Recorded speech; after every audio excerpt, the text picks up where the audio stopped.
হ্যাঁ everyone, SBMCM scholarship regarding তোমাদের অনেকের অনেক রকম কিন্তু কোয়ারিজ রয়েছে, ডাউটস রয়েছে এবং প্রবলেমও রয়েছে। তো সেই সমস্ত প্রবলেম বা ডাউটসগুলোর অ্যান্সার দেওয়ার চেষ্টা করব। ঠিক আছে, তো ভিডিওটা অবশ্যই শেষ অবধি দেখবে এবং ভিডিওটা প্রত্যেকের সাথে শেয়ার করে দেবে, যাতে যাদের যাদের এই সমস্ত প্রবলেমগুলো আসছে অ্যাপ্লাই করার সময় বা অ্যাপ্লাই করতে গিয়ে, তো তারাও যাতে একটা মোটামুটি আইডিয়া পেতে পারে যে এটার কি সলিউশন হতে পারে বা কি ব্যাপার স্যাপার। তো অবশ্যই শেয়ার করে দেবে, ভিডিওটা ভালো লাগলে একটা লাইক করে দেবে, এই চ্যানেলটাই যদি নতুন হয়ে থাকো অতি অবশ্যই সাবস্ক্রাইব করে নোটিফিকেশনে ক্লিক করে অলতে সেট করে রাখবে, কারণ এরকম আরও অনেক আপডেটস কিন্তু পরবর্তীতে তোমরা পেতে থাকবে চ্যানেল থেকে। এবং যারা যারা আমাদের হোয়াটসঅ্যাপ চ্যানেলটাই জয়েন হওনি অবশ্যই জয়েন হয়ে যাবে, লিঙ্ক ভিডিও ডেসক্রিপশন বক্সে এবং ভিডিওর প্রথম পিন কমেন্ট আমি দিয়ে রেখেছি। ঠিক আছে, দেখো প্রথম বিষয় যেটা সেটা হচ্ছে তোমাদের এসবিএমসিএম যে স্কলারশিপ রয়েছে, এই এসবিএমসিএম স্কলারশিপ কিন্তু আই থিঙ্ক আমার যতদূর মনে পড়ছে গত বছর মানে 2025-এর নভেম্বরের দিক থেকেই কিন্তু অফিসিয়ালি শুরু হয়ে গিয়েছিল। বাট বাট বাট অনেক কিন্তু প্রবলেম রয়েছে এসবিএমসিএম পোর্টালেতে স্টিল নাও, এখনো পর্যন্ত কিন্তু সেই প্রবলেমগুলো রয়েছে। তো কি সেই প্রবলেম যদি একটু সংক্ষিপ্তভাবে বলি, সেটা হচ্ছে তোমরা অনেক ক্যান্ডিডেটই হয়তো এখনো পর্যন্ত এসবিএমসিএম পোর্টালে অ্যাপ্লাই করতে পারছো না। যখনই অ্যাপ্লাই করতে যাচ্ছ তোমরা তোমাদের ইউনিভার্সিটির রেজিস্ট্রেশন নাম্বার যখনই দিচ্ছ তখনই বলছে নট ভ্যালিড বা কোনো কিছু এরর আসছে এরকমটা। অনেকের আরও অনেক প্রবলেম রয়েছে, যেমন হয়তো অ্যাপ্লাই করতে গিয়েছো, অ্যাপ্লাই করার সময়তে হয়তো তোমাদেরকে দেখাচ্ছে যে তোমার নামে হয়তো অলরেডি এর আগে স্কলারশিপ নিয়ে রেখেছে আছে, তো সেক্ষেত্রে কি সলিউশন, এরকম বহু কিছু কিন্তু প্রবলেম তোমাদের রয়েছে, সেগুলো সমস্ত কিছু উত্তরে আসবো। তবে তার আগে তোমাদের বলে রাখি, এই যে এসবিএমসিএম স্কলারশিপটা না, এটা তো প্রত্যেকেই জানো, এটা আমাদের ওয়েস্ট বেঙ্গল গভর্নমেন্ট প্রোভাইড করে থেকে থাকে। যারা 60%-এর অ্যাভাব মার্কস থাকে এবং যাদের ফ্যামিলি ইনকাম 2.5 লাখের কম, তো সেই সমস্ত স্টুডেন্টরা এই স্কলারশিপটা ন্যাচারালি পেয়ে থাকে। তো এই স্কলারশিপটা গত বছর থেকে অর্থাৎ 24-25 একাডেমিক সিজন থেকে না প্রচণ্ড রকম প্রবলেম করছে। কারণ 2024-25 সিজনে অর্থাৎ 2024-এর নভেম্বর বা ডিসেম্বর মাস নাগাদ করে যারা অ্যাপ্লাই করেছিল তারাই টাকা পেলো 2025-এর আগস্ট বা সেপ্টেম্বর দিক করে। আগস্ট থেকে সেপ্টেম্বর, অনেকে অক্টোবরে পেয়েছে এরকম। ঠিক আছে, মানে এতটা ডিলে করেছে, যেখানে এসবিএমসিএম এর টাকা মোটামুটি মার্চ এপ্রিলের দিকেই দিয়ে দেওয়া হয়, সেখানে আগস্ট সেপ্টেম্বর অক্টোবর অব্দি টেনে এনেছে। এছাড়াও অনেক স্টুডেন্টের কিন্তু টাকা আসেনি, অনেক স্টুডেন্ট টাকা পায়নি, অনেক রকম প্রবলেম অনেক ইস্যু কিন্তু হয়েছিল গত সেশনটাতে, এবং সেম এই সিজনটাতেও কিন্তু এই শুরুর থেকে প্রবলেমটা হয়ে রয়েছে। তো প্রবলেমটা কি অ্যাকচুয়ালি, যে মেন যে প্রবলেমটা তোমরা প্রত্যেকে ফেস করছো সেটা হচ্ছে রেজিস্ট্রেশন নাম্বার দেওয়ার পরেও রেজিস্ট্রেশন নাম্বার নট এক্সিস্ট বা সামথিং এরর আসছে এইটা। তো এই প্রবলেমটার এটা সলিউশন তোমাদের হাতে নেই বা এসবিএমসিএম অথরিটির হাতেও নেই, এই প্রবলেমটার সলিউশন রয়েছে তোমাদের কলেজের হাতে। হ্যাঁ, তোমাদের কলেজের হাতে, কারণ প্রত্যেকটা কলেজকে তাদের অল স্টুডেন্টের যে ডিটেলস, মানে স্টুডেন্টের নেম, স্টুডেন্টের রেজিস্ট্রেশন নাম্বার, স্টুডেন্টের আরও আদার্স যে সমস্ত ডিটেলসগুলো থাকে আর কি, সেই সমস্ত ডিটেলস এসবিএমসিএম অথরিটিকে পাঠাতে হয়, প্রত্যেকটা কলেজকে পাঠাতে হয়। ওই জন্য অনেক সময় থাকে কি, এসবিএমসিএম এর অ্যাপ্লাই করতে গিয়ে যেখানে কলেজটা সিলেক্ট করতে হয় না, সেইখানে তো অনেক কলেজ হয়তো শো করে না, যখন তারা আবার কলেজ তাদের ডাটা পাঠায় তারপর সেই কলেজটা অ্যাড হয়, এরকম প্রবলেমগুলো আসে। এগুলোর একটাই রিজন, সেটা হচ্ছে কলেজের মানে মেন মানে কি বলবো তোমাদের প্রবলেমটা কলেজের এন্ড থেকে। তো কলেজ যখনই তোমাদের ডাটা ইউনিভার্সিটি সরি এসবিএমসিএম অথরিটিকে পাঠিয়ে দেবে, তখনই কিন্তু এই প্রবলেমগুলো সলভ হয়ে যাবে। যেমনটা আমরা দেখেছি ম্যাকআউট, আমাদের যেটা Maulana Abul Kalam Azad university of technology, আমাদের ওয়েস্ট বেঙ্গলের ম্যাক্সিমাম অফ দ্য ক্যান্ডিডেট কিন্তু এই ইউনিভার্সিটির আন্ডারেই পড়ে, বিভিন্ন কলেজে, কেউ বিটেক, কেউ বিফার্ম, কেউ বিসিএ, বিবিএ, এনিথিং। তো এই ইউনিভার্সিটির থেকে প্রায় 2-3 সপ্তাহ বোধহয় আগে, জানুয়ারির ফার্স্টের দিক করে সম্ভবত, তখন কিন্তু একটা নোটিশ দিয়েছিল কলেজগুলোকে যে তোমরা তোমাদের স্টুডেন্ট ডিটেলস আমাদেরকে পাঠাও, যাতে ম্যাকআউটের এন্ড থেকে এসবিএমসিএম অথরিটিকে পাঠাতে পারে যে আমাদের অল এই কলেজগুলোর এই হচ্ছে স্টুডেন্ট ডাটা। তো যখনই প্রত্যেকটা কলেজ ম্যাকআউটকে পাঠিয়ে দেবে এবং ম্যাকআউট যখন এসবিএমসিএম অথরিটিকে পাঠিয়ে দেবে, তখনই তোমরা ম্যাকআউট অ্যাফিলিয়েটেড কলেজের স্টুডেন্টরা কিন্তু যখন তোমাদের ইউনিভার্সিটি রেজিস্ট্রেশন নাম্বার দেবে তখন দেখবে কোনো আর এরর আসছে না, কারণ ম্যাকআউট তো জানিয়ে দিয়েছে যে হ্যাঁ এই যে রেজিস্ট্রেশন নাম্বার এইটা এই ক্যান্ডিডেটের নামে আমাদের রেজিস্টার্ড রয়েছে, তো তখন আর প্রবলেম আসবে না। কিন্তু এখন যেহেতু ইনফরমেশনগুলোই পাঠায়নি অথরিটিকে, এসবিএমসিএম অথরিটিকে, তো অবভিয়াসলি এসবিএমসিএম এর সার্ভারে তোমাদের ওই যে রেজিস্ট্রেশন নাম্বারে কোনো কিছু ডাটা সেভ নেই। তো তাই তোমরা যখন দিচ্ছ তখন দেখাচ্ছে ইনভ্যালিড বা আদার্স প্রবলেমগুলো আসছে।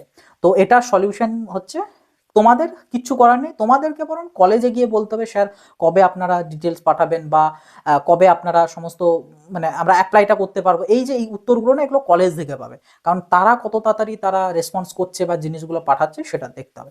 ওকে, তো এটা মেজর প্রবলেমের অ্যান্সার চলে গেল। এবার অনেকের যেটা প্রবলেম যে আমি গত বছর বা তার আগের বছর বা তারও আগের বছর আমি একবার স্কলারশিপের অ্যাপ্লাই করেছিলাম এবং স্কলারশিপের থেকে আমি টাকা পেয়েছিলাম, সেটা হতে পারে 12,000, হতে পারে 18,000 বা হতে পারে 60,000, কিন্তু আমি টাকা পেয়েছিলাম। তো এবছর আমি ওই কোর্সটা যেটা করছিলাম যেটার থেকে টাকা পেয়েছি সেটা ছেড়ে দিয়েছি, ছেড়ে পরে আমি এবছর নতুন কোনো কোর্সে ভর্তি হয়েছি। তো এবছর আমি অ্যাপ্লাই করতে পারবো কিনা এটার উত্তর আমি এর আগে বহুবার দিয়েছি, বাট তাও এই ভিডিওতেও একবার আমি অ্যাডিশনালি আর কি ইনফরমেশন দিয়ে দিচ্ছি। সেটা হচ্ছে দেখো, তোমরা যে সমস্ত ক্যান্ডিডেটরা অলরেডি একবার কিন্তু টাকা পেয়েছো, তো সেই সব ক্যান্ডিডেটদের জন্য অফিসিয়ালি ম্যাকআউটের এন্ড থেকে বলা আছে যে প্রিভিয়াস যে টাকাটা, সেই প্রিভিয়াস টাকাটা তোমাদেরকে রিফান্ড করতে হবে।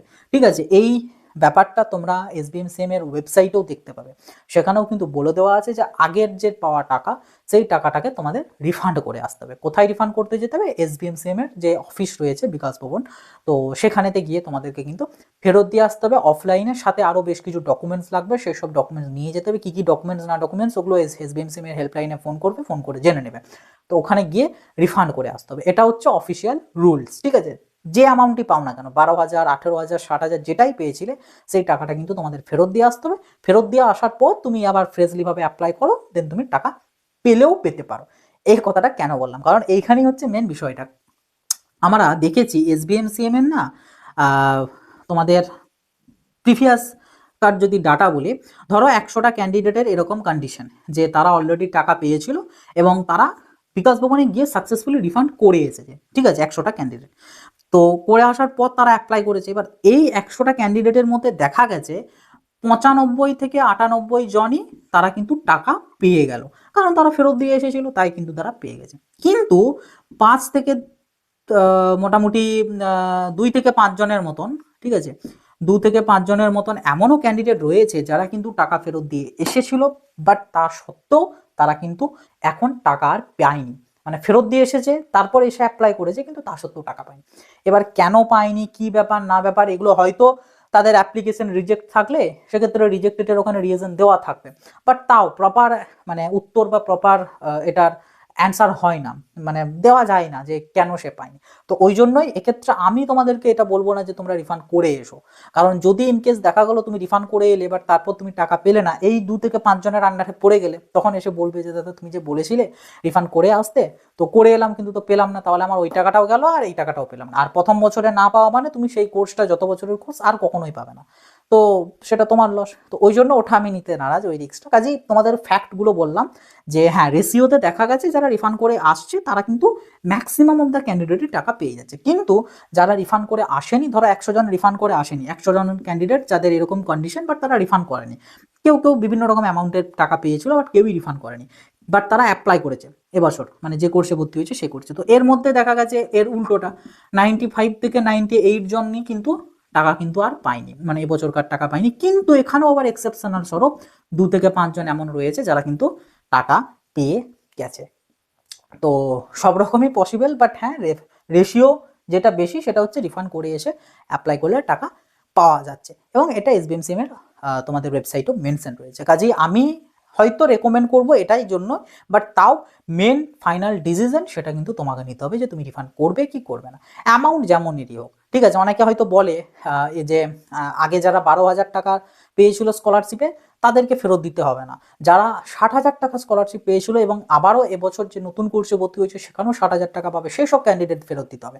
তো এরকম কোনো বিষয় কোথাতেও মেনশন নেই বা সেরকম অর্থে বলা নেই। হ্যাঁ হয়তো আমাদের রিপোর্ট বা যেটা চলছে প্রিভিয়াস বছরগুলোতে সেই হিসাবে হ্যাঁ অনেকটা এটা সত্যি, বাট তাও এখন যত দিন যাচ্ছে তত এই SBMCM এর না অনেক কিছু আপডেট হচ্ছে। যেমন আগেতে কিন্তু ফেক মার্কশিট, মানে কেউ হয়তো ধরো ব্যাকলগ পেয়েছে কলেজে, ফেল করেছে, তো সে হয়তো মার্কশিটটাকে এডিট করে পরে দিয়ে দিল, কিন্তু সে টাকা পেয়ে নিয়েছে। কিন্তু গত বছর থেকে এই জিনিসটা একটু কমে গিয়েছে, ফেক মার্কশিটগুলো তাদের ধরা পড়ছে বা তাদেরগুলো ক্যান্সেল হয়ে যাচ্ছে, এরকম হচ্ছে। তো দিন ডে বাই ডে কিন্তু ইম্প্রুভ হচ্ছে। তো সেই জন্য ওই 12,000 হলে ফেরত দিতে হবে না, 18,000 হলে দিতে হবে না, 60,000 হলে দিতে হবে, এরকম ব্যাপারটা খুব একটা এখন আর অ্যাপ্লিকেবল নয়। রিফান্ড মানে সেটা রিফান্ড, তাতে যেমনই অ্যামাউন্ট হোক। ঠিক আছে, তো এটা আর কি বিষয়, ফাইনাল রিজন তোমাদের উপর। তবে এখানে একটা জিনিস বলে রাখবো, দেখলাম আমি, আমাকে পাঠিয়েছিল, যদি আমার কাছে স্ক্রিনশটটা থাকে আমি ডিসপ্লেতে দিয়ে দেবো, একজন আমাকে যেমন পাঠিয়েছিল, সে যখন অ্যাপ্লাই করতে গেল, তার যখন একাডেমিক ডিটেলস দিল 10th-এর 12th-এর, তো তখন তার কাছে উপরেতে একটা লেখা এসেছিল, যদি থাকে আমি তো দিয়ে দিচ্ছি, দেখতেই পাচ্ছ, যদি না পাই আর কি দিচ্ছি না, তো আমি বলে দিচ্ছি জিনিসটা কি লেখা ছিল। ওখানে বলা ছিল যে এই যে ক্রেডেন্সিয়াল, এই ক্রেডেন্সিয়ালে অলরেডি কিন্তু স্কলারশিপ অ্যাভেল করা আছে, মানে স্কলারশিপ পাওয়া আছে, তো সেই স্কলারশিপটা বিকাশ ভবনে এসে ফেরত দিয়ে যাও, তারপর তুমি আবার অ্যাপ্লাই করো, এরকম টাইপের একটা লেখা কিন্তু মানে এসেছিল, একটা ক্যান্ডিডেটের আমাকে পাঠিয়েছিল। তো সে যেমন আমাকে জিজ্ঞাসা করলো যে দাদা আমার আমার ক্ষেত্রে লেখাটা দেখিয়েছে, বাট আমার একটা ফ্রেন্ড, তারও কিন্তু সে আগে টাকা পেয়েছিল, কিন্তু সে অ্যাপ্লাই করতে যাচ্ছে, তাকে এরকম লেখা আসছে না, তো তার মানে কি যাদের লেখা আসছে তাদেরকেই শুধু ফেরত দিতে হবে, যাদের আসছে না তাদেরকে ফেরত দিতে হবে না? দেখো, এটার প্রপার উত্তর আমি দিতে পারবো না, হয়তো সেটাও হতেও পারে, কিন্তু একটু রিস্কিও হয়ে যাবে ব্যাপারটা, কারণ তুমি তো পরে আর সেকেন্ড টাইম অ্যাপ্লাই তো করতে পারবে না, যে তুমি ঠিক আছে দেখি, যেহেতু আমার কাছে শো হচ্ছে না তার মানে ফেরত দিতে হবে না, আমি অ্যাপ্লাই করে দিলাম, ফেরত দিতে গেলাম না, দেখা যাক টাকা পায় কি না পায়, যদি না পায় পরে অ্যাপ্লাই করব, এই জিনিসটা তো আর পসিবল হবে না, না, কারণ তুমি সেকেন্ড টাইম পরে মানে নেক্সট ইয়ার তুমি অ্যাপ্লাই করতে পারবে না নতুন করে, কারণ যে কোনো কোর্সের শুরুতে এসবিএম সিমের অ্যাপ্লাই করতে হয়, মাঝে কোনো কোর্সের মাঝখানে অ্যাপ্লাই হয় না, তো ওই জন্য রিস্কটা নিজেদের, ঠিক আছে। এবার আমি জানি না, কারণ এখনো যেহেতু প্রপারলি ভাবে এসবিএম সিএম এর অ্যাপ্লাই শুরু হয়নি, কারণ ওই যে ডাটা পাঠায়নি বলে শুরু হয়নি, কাজেই মেজর লেভেলে এই ডাটাটা বা এই ইনফরমেশনটা নেই যে যারাই একবার টাকা পেয়েছে তাদের কাছেই ওরকম লেখাটা শো হচ্ছে কিনা। হয়তো যদি দেখা যায় যে হ্যাঁ ম্যাক্সিমাম অফ দ্য ক্যান্ডিডেটেরই এই লেখাটা শো করছে, তার মানে বুঝে যেতে হবে যে হ্যাঁ যাদের শো করছে তাদেরকে ফেরত দিয়ে আসতে হবে, যাদের শো করছে না তাদের ফেরত দিতে হবে না। কিন্তু এখনো যেহেতু অত মাঝ লেভেলে অ্যাপ্লাই হয়নি, কাজেই বোঝাও যাচ্ছে না সেটা কি হবে। বাট আমি এটা জানিয়ে রাখলাম অ্যাডিশনালি ইনফরমেশন স্বরূপ, যে এরকম এসেছিল এক একজনের দেখলাম, তো ওটার হিসাবেও তোমরা নিজেরা বুঝতে পারো বা সেই মতনও ডিসিশন নিতে পারো যে তুমি ফেরত দিতে যাবে কি যাবে না, ঠিক আছে। তো মোটামুটি এই হচ্ছে এসবিএমসিএম স্কলারশিপ রিগার্ডিং বেশ কিছু ডাউটস বা মানে প্রবলেমের সলিউশনের একটা উপায়, ঠিক আছে। তো আশা করছি মোটামুটি সমস্ত কিছু ক্লিয়ার করতে পেরেছি যা যা বললাম। তো যদি ভিডিওটা ভালো লেগে থাকে অবশ্যই একটা লাইক করে দেবে, সবার সাথে শেয়ার করে দেবে, যাতে সবার কাছে এই ইনফরমেশনগুলো পৌঁছাতে পারে। আর এরকমই আরও আপডেট পাওয়ার জন্য অবশ্যই চ্যানেলটাকে সাবস্ক্রাইব করে নোটিফিকেশনটা ক্লিক করে অলেতে সেট করে রাখবে। আর কোনো ডাউট, কোনো কোয়ারিজ, কোনো রকম কোনো মন্তব্য জানানোর থাকলে অবভিয়াসলি সেটা কমেন্ট বক্সে লিখে জানাবে। তো চলো আসি, এবার দেখা হবে নতুন একটা ভিডিওতে। সকলে ভালো থাকবে, সুস্থ থাকবে, বাই।